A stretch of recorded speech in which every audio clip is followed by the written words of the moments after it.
നെറ്റ്വേഴ്സ് news അല്ലേ? അതെ. ഇത് കാസർഗോഡ് ജില്ലയിൽ നിന്ന് വിളിക്കുന്നതാണ്.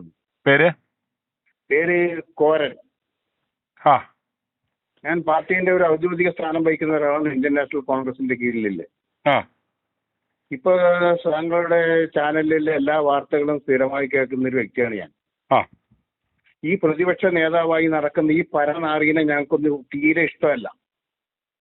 അല്ല, അവന്റെ ഭാവം ഒക്കെ അവന്റെ അച്ചുവീട്ടിലെ പ്രസ്ഥാനമാണിതെന്നുള്ള രീതിയിലാണല്ലോ അവന്റെ ഭാവമൊക്കെ. അതെ, അതുകൊണ്ട് പറഞ്ഞു ഓൻ കാസർഗോഡ് ജില്ലേന്റെ അതിർത്തി തൃക്കരിപ്പൂർ എന്ന സ്ഥലമാണ്. ആ തൃക്കരിപ്പൂർ കടന്നിട്ട് കാഞ്ഞങ്ങാട്ടേക്ക് ഇങ്ങോട്ട് കയറി വന്നാൽ ഒരു ചെരുപ്പ് മാല ഞങ്ങൾ തയ്യാറാക്കി വെച്ചിട്ടുണ്ട്. ഞാൻ INTUCന്റെ ഓട്ടോ തൊഴിലാളി യൂണിയന്റെ പ്രസിഡന്റാണ്. മനസ്സിലായില്ലേ? ആ പരനാറി ഓണം ഉണ്ണാൻ വേണ്ടി പിണറായി വിജയന്റെ വീട്ടിൽ പോയി നക്കിയിട്ട് വന്നിട്ട് നായിന്റെ മോൻ. ഈ നമ്മളെ കോൺഗ്രസ്സുകാരെ മുഴുവനും ആക്ഷേപിക്കുന്നത് അടിച്ചമർത്തുന്ന പിണറായി വിജയന്റെ വീട്ടിൽ പോയി നക്കാൻ നാണോ മാനം ഉണ്ടായിരുന്നോ? അതുപോലെ നിങ്ങളുടെ അരമനക്കുണ്ടൻ കെ സുധാകരനെ കളഞ്ഞിട്ട് ആ അരമനക്കുണ്ടൻ പറഞ്ഞു കേട്ടില്ലേ, ഒരൊറ്റ കോൺഗ്രസിന്റെ ഒരു ഔദ്യോഗിക ഭാരവാഹികൾ പോലും ഒരു ശബ്ദം എതിർപ്പ് പ്രകടിപ്പിച്ചില്ല. അവരൊന്നും താങ്കളുടെ എന്റെ ഈ പ്രസ്താവന ആ പട്ടിയെ കേൾപ്പിക്കണം. ഞാൻ 73 വയസ്സായ ഒരാളാണ്. ഞാൻ 60 കൊല്ലമായി ഇന്ത്യൻ നാഷണൽ കോൺഗ്രസിന്റെ കീഴിൽ അടിയുറച്ച് നിൽക്കുന്ന ഒരു വ്യക്തിയാണ്. ഞാൻ പല നേതാക്കന്മാരെയും കണ്ടിട്ടുണ്ട്. ഇതുപോലത്തെ ഒരു പരനാറിയെ കണ്ടില്ല. ആ കെ സുധാകരനെ മാറ്റിയതാണ് ഈ പാർട്ടിക്ക് ആകെ വന്ന് ക്ഷീണം. അദ്ദേഹം ഒന്നും ഉണ്ടായിരുന്നെങ്കിൽ പാർട്ടിക്ക് ഈ വിഷമങ്ങളൊന്നും നേരിട്ട് വരട്ടിയില്ല. ഈ കള്ളന്മാരെല്ലാം കൂടിയിട്ടാണ് പുറത്താക്കി. നമ്മൾ 1000 പ്രാവശ്യം പറയുമ്പോൾ സുധാകരനെ വീണ്ടും തിരിച്ചു കൊണ്ടുവരണമെന്ന്. അതുപോലെ ശ്രദ്ധിച്ചോ, ഇടതുപക്ഷം പത്തിമടക്കി BJP മിണ്ടുന്നില്ല.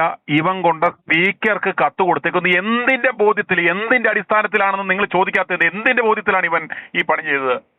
അതന്നെ നമുക്ക് മനസ്സിലാക്കാത്ത സഹോദരൻ, നമുക്ക് മനസ്സിലാക്കാത്തതാണ്. ഇവൻ ആരോട് കൈക്കൂലി വാങ്ങി എന്തിനു വേണ്ടിയിട്ടാണ് ആ പാവം ചെറുപ്പക്കാരൻ ചെക്കന് ഇത്രയും കഷ്ടപ്പെട്ടിട്ട് പാർട്ടിന്റെ ഉന്നത സ്ഥാനത്തേക്ക് എത്താൻ വേണ്ടി ശ്രമിക്കുന്ന ഒരു ചെറുപ്പക്കാർ മുഴുവനും ഇവർ താഴ്ച കെട്ടാൻ വേണ്ടി മെനക്കെടുന്ന ഈ പട്ടിയിലെ മോനെ എന്താണ് ഇതിന്റെ താല്പര്യം നമുക്ക് മനസ്സിലാകുന്നില്ല.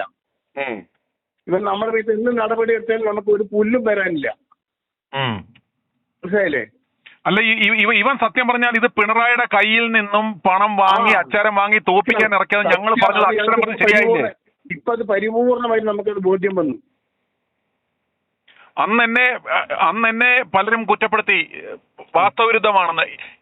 ഇന്ന് കണ്ടോ, ഇവൻ ഈ പ്രശ്നം ഒരു കാരണവശാലും പരിഹരിക്കപ്പെടരുത്. ഈ പ്രശ്നം കണക്കിന് ആൾക്കാർ നിങ്ങൾ ചാനൽ വീക്ഷിക്കുന്നുണ്ട്. നിങ്ങൾക്ക് 1000 അഭിനന്ദനം ഈ കാര്യത്തിന്. മനസ്സിലായില്ലേ? ഇത് കാസർഗോഡ് ജില്ലയിലത്തെ എന്റെ സഹപ്രവർത്തകന്മാരടക്കം ഞങ്ങൾ ഇത് ചർച്ച ചെയ്തിട്ടാണ് ഞാനിപ്പോ നിങ്ങളെ വിളിച്ചത്. മനസ്സിലായില്ലേ? ഓൻ കാസർഗോഡ് ജില്ലയിൽ കയറിയാൽ ഓന് ചെരുപ്പ് മാല എറിയുന്ന കാര്യം ഞങ്ങൾ ഉറച്ചു നിൽക്കുകയായിരുന്നു. ഓനെ എപ്പോ വന്നാൽ അത് ഉറപ്പാണ്. ഇപ്പോഴത്തെ ഈ KPCC പ്രസിഡന്റ് എങ്ങനെയുണ്ട്? അരമനക്കുണ്ടൻ എങ്ങനെയുണ്ട്? അതിനെന്തിനു കൊള്ളാം? ഇവരെല്ലാം കൂടി കാട്ടിക്കൂട്ടിയിട്ട് തെമ്മാടത്തിനും കാട്ടിക്കൂട്ടിയിട്ട് ആ മഹാനായ ഒരു നേതാവിനെ പാർട്ടിനെ കട്ടിപ്പെടുത്തുന്ന ശക്തിയുള്ള ഒരു സുധാകരനെ മാറ്റിയിട്ട് ഈ ഒന്നിനു കൊള്ളാതെ കഴിവുകെട്ട ഇടയിൽ പിടിച്ചിട്ട് ഒരു KPCC പ്രസിഡന്റ് എല്ലാം ആക്കാന്ന് വെച്ചാൽ അതിൽ എത്ര ഉന്നതന്മാർ ഇരുന്ന പദവിയിലൊക്കെ ഒരു കസേലയാണത്. ഈ ഒന്നിനും കൊള്ളാതെ ഉണ്ടെങ്കിൽ അവിടെ കൊണ്ടിരുത്തിയിട്ട് ഈ പാർട്ടിനെ നശിപ്പിക്കാൻ വേണ്ടിയിട്ട് ആരും അച്ചാരം വാങ്ങിയിട്ടുണ്ട് എന്നാണ് നമുക്ക് തോന്നുന്നത്. i2i News, an eye for truth.